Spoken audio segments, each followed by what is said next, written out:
जैसा कि हम लोग बात कर रहे हैं common feature of living and non living, इसमें हमको बात करनी है लिविंग थिंग्स ग्रोथ। हमने बताया था कि कोई भी लिविंग थिंग्स है तो वह अपना जीवन प्रारंभ करता है सिर्फ एक सेल से और धीरे धीरे सेल डिवीजन होता जाता है और इस तरह से यह अपनी पूरी बॉडी डेवलप करता है। तो हम बात करते हैं लिविंग थिंग्स ग्रोथ। तो आप जानते हैं कि जैसा कि कोई भी लिविंग थिंग्स है पूरे जीवन काल ये एक जैसा नहीं रहता है, ये लगातार अपना शेप चेंज करता रहता है। ठीक है, living things usually do not remain the same size if you have increase in size as you grow older. जैसे जैसे आप बड़े होते जाते हैं आप अपनी साइज को बढ़ाते जाते हैं, आप ग्रो करते हैं, आपकी साइज में लगातार इंक्रीमेंट होती रहती है। जितने भी लिविंग थिंग्स है, प्लांट भी हो गए तो प्लांट भी क्या हो गई, उनमें भी पूरे जीवन पर्यंत ग्रोथ होती रहती है। ठीक है, a small puppy grow into a dog. एक छोटा सा कुत्ते का बच्चा है तो डेवलप हो जाएगा, एडल्ट डॉग में हो जाएगा। A small seedling grow into plant, many of them grow to become a tall tree. इसमें से बहुत से ऐसे प्लांट हैं जिसे प्लांट ग्रो करते हैं, तो इसमें बहुत से ऐसे प्लांट हैं जो ग्रो करके एक बहुत लंबे पेड़ में बदल जाते हैं और कुछ जो है छोटे ही रहते हैं लेकिन उनमें लगातार ग्रोथ होती रहती है। जैसे मेहंदी का पेड़ ले ले तो यह पेड़ नहीं बन सकता, इसकी जो प्रॉपर्टी है उसके आधार पर यह पेड़ नहीं बन सकता, लेकिन यह भी पूरे लाइफ ग्रोथ करता रहता है। इसमें ग्रोथ इसकी टहनियों में होती है, कुछ न कुछ बढ़ती रहेगी, इसकी टहनियाँ बढ़ती रहेंगी, कुछ काट देंगे चाट देंगे। तो इस तरह से मेहंदी का पेड़ भी लगातार डेवलप कर रहा है, लेकिन उसके डेवलपमेंट में उसका डेवलपमेंट हम एनिमल्स के डेवलपमेंट से क्या है डिफरेंट है। लंबे लंबे पेड़ हैं तो ये पूरी लाइफ बढ़ते रहते हैं, पूरी लाइफ ये ग्रो करते रहते हैं। ठीक है, जो ग्रोथ है लिविंग थिंग्स में वह नॉन लिविंग थिंग्स से एकदम अलग है।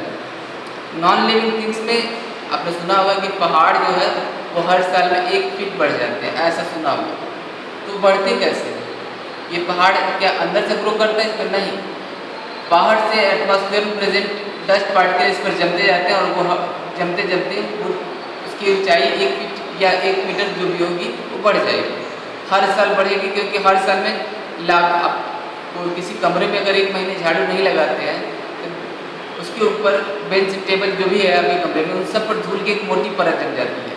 उसी तरह से पहाड़ों के ऊपर भी क्या है जम जाता है, जिसके कारण उसकी लंबाई थोड़ी सी बढ़ जाती है। तो ऐसे उसकी जो ग्रोथ है वो हमारे लिविंग थिंग्स ग्रोथ से एकदम अलग है। लिखा है the growth of living thing is different from the growth of non living thing such as a crystal और heap of sand. Growth in living things occur within the organism by division of cell. Living things में जो growth होता है वो division, cell के division से होता है, जबकि नॉन लिविंग थिंग्स में सेल होती ही नहीं तो डिवीजन कहाँ से होगी। और single cell organism growth occur only in size of cell. अगर एक सिंगल सेल ऑर्गेनिज्म है जैसे ग्लूना हो गया, क्लेमाइडोमोनास हो गया, पैरामीशियम हो गया, तो इसमें ये एक ही सेल वाला ऑर्गेनिज्म है, तो इसमें जब भी डिवीजन होगा तो इसकी सेल की साइज बड़ी होगी, न कि सेल डिवाइड हो जाएगा। तो इसकी सेल की जो साइज है वही बढ़ती है, सेल डिवाइड नहीं होता। Living thing have a life defined life span. कोई भी लिविंग थिंग्स है तो उसका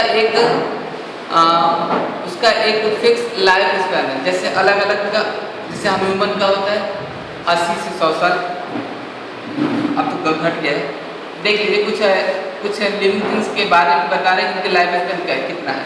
एक बैक्टीरिया है तो उसका लाइफ स्पैन केवल 20 मिनट का। हाउस फ्लाई है तो 1 से 4 महीने तक जीवित रहेगी। माउस है तो 2 से 3 साल। स्क्वायरल है तो 8 से 9 साल। डॉग है तो 12 से 14 साल। Lobster 20 years. लायन 20 से 25। हॉर्स 25 से 30। ऑस्ट्रिच 45 से 50। ह्यूमन बींग 60 से 80। एलिफेंट 70 से 90। टॉर्टाइज 120 से 150।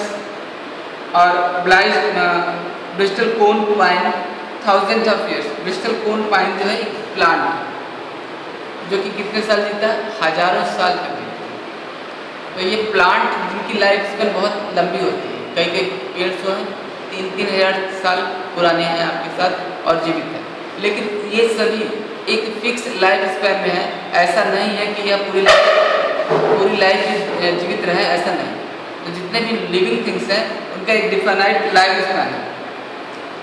अगले एक इम्पॉर्टेंट कैरेक्टर है जिसमें हम लिविंग और नॉन लिविंग थिंग को डिफ्रेंशिएट कर सकते हैं, वो है रिप्रोड्यूस। लिविंग थिंग्स अपने जैसे को प्रोड्यूस कर सकते हैं, लिविंग थिंग्स अपने जैसे को प्रोड्यूस कर सकते हैं, लेकिन नॉन लिविंग थिंग्स नहीं कर सकता। आज अगर कुत्ता है तो कुत्ते का बच्चा, उसका जो बच्चा होगा उसकी तरह होगा। All living organism reproduce their own kinds. All animals such as a human being, dog, cat and cows give birth to a new animal like themselves. We all know that baby birds hatch from egg. The birds sit on the egg to keep them warm. ये बताया मैंने, birds जो है egg देती हैं और उस पर बैठती है और अंडे को गर्म रखती है, जिससे उनके भीतर, अंडे के भीतर उसकी लाइफ चलती रहती है और वो सिंगल सेल से मल्टी सेलुलर में डिवाइड होकर चला जाता है। ठीक है भाई, अब हम बात करेंगे living thing respond to stimulus. जितने भी लिविंग थिंग्स हैं वो रिस्पॉन्ड करती हैं। एग्जाम्पल के तौर पर अगर आप लिविंग हैं और मैं एक सुई चुभाऊंगा आपको तो तुरंत आप रिस्पॉन्स करेंगे, आप हाथ पीछे करेंगे। गलती से आपका हाथ किसी गर्म चीज़ पर पड़ा, जैसे गर्म चीज़ पर पड़ा आप तुरंत रिस्पॉन्ड करेंगे, पीछे खींचेंगे। लेकिन नॉन लिविंग थिंग्स इसको नहीं कर सकते, नॉन लिविंग थिंग्स रिस्पॉन्ड नहीं करती। तो यहाँ से भी हम डिफ्रेंशिएट कर सकते हैं, नॉन लिविंग थिंग्स जो है रिस्पॉन्ड नहीं करती। तो जैसे कुछ प्लांट के बारे में अभी मैंने थोड़ी पहले बोला था, एक टच मी नॉट, यानी कि टच मी नॉट, छुई मुई का पौधा हो गया, जो वो क्या करता है, रिस्पॉन्ड करता है। सभी प्लांट रिस्पॉन्ड करते हैं। सभी प्लांट कैसे रिस्पॉन्ड करते हैं, देखिए जैसे एक होता है फोटोट्रोपिज्म, एक होता है जियोट्रोपिज्म। ठीक है, मैं दिखा रहा हूँ आपको। जैसे हम कोई सीड लगाते हैं तो उसमें छोटे छोटे 2 बाल जैसे निकलते हैं, एक नीचे की तरफ जाता है और एक ऊपर की तरफ जाता है। जो नीचे की तरफ जाता है उस सीड से, उससे प्लांट का रूट डेवलप होता है, और जो ऊपर की तरफ जाता है उससे प्लांट का स्टेम, लीफ, फ्रूट डेवलप होता है। तो अगर मैं सीड को उलट दूँ, सीड को उल्टा करके लगाऊँ, तो भी जो नीचे जाने वाला है, जिससे रूट बनी वो नीचे ही जाएगा, और जो जिससे स्टेम और लीफ बनी वो ऊपर जाएगा। ये हो गया क्या, जियोट्रोपिज्म। जियोट्रोपिज्म यानी अर्थ के लिए वो रिस्पॉन्ड कर रहा है। टच मी नॉट या मिमोसा प्लांट के बारे में बताया मैंने, यह जैसे आप इनको टच करेंगे ये तुरंत रिस्पॉन्ड करेंगे, अपने लीफ को वो सिकोड़ लेते हैं, अपनी लीफ को वो सिकोड़ लेते हैं। ठीक है, अब हम फोटोट्रोपिज्म की बात करेंगे। जियोट्रोपिज्म मैंने बताया आपको, फोटोट्रोपिज्म किसी प्लांट को अपने एक अंधेरे कमरे में रख दें, खिड़की से थोड़ा सा किनारे हटाकर उस प्लांट को रख देते हैं, तो कुछ देर में मतलब पूरे दिन के समय में आप देखेंगे प्लांट अपने आप को खिड़की की तरफ मोड़ लेगा। प्लांट जो है खिड़की की तरफ अपने आप को मोड़ लेगा। क्यों? क्योंकि प्लांट फूड बनाना चाहता है, और फूड बनाने के लिए उसको क्या चाहिए, सनलाइट चाहिए। और सनलाइट कहाँ से मिलेगी उसको, जब वो खिड़की से बाहर देखेगा तब मिलेगी, खिड़की के पास जाएगा तब। तो प्लांट अपने स्टेम को बेंड कर लेता है और किधर की तरफ करता है, खिड़की की तरफ करता है। खिड़की की तरफ करने पर उसको सनलाइट मिलेगी। ये लाइट के लिए जो इस तरह का इनका रिस्पॉन्ड है, उसको हम कहते हैं फोटोट्रोपिज्म। लाइट के लिए जो इनका रिस्पॉन्स है, ये लाइट के प्रति, उसको हम नाम देते हैं फोटोट्रोपिज्म। एक और इम्पॉर्टेंट टॉपिक है, लिविंग थिंग्स नीड फूड। चाहे वो प्लांट हो या एनिमल हो, जीवित रहने के लिए उसको फूड की आवश्यकता है। नॉन लिविंग थिंग्स है तो उसको किसी तरह की कोई फूड की आवश्यकता नहीं।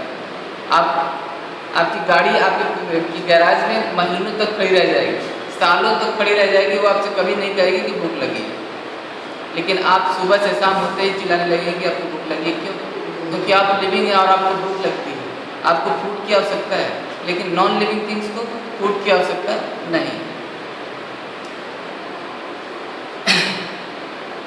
इसके बाद नेक्स्ट टॉपिक में बात करेंगे इसके आगे।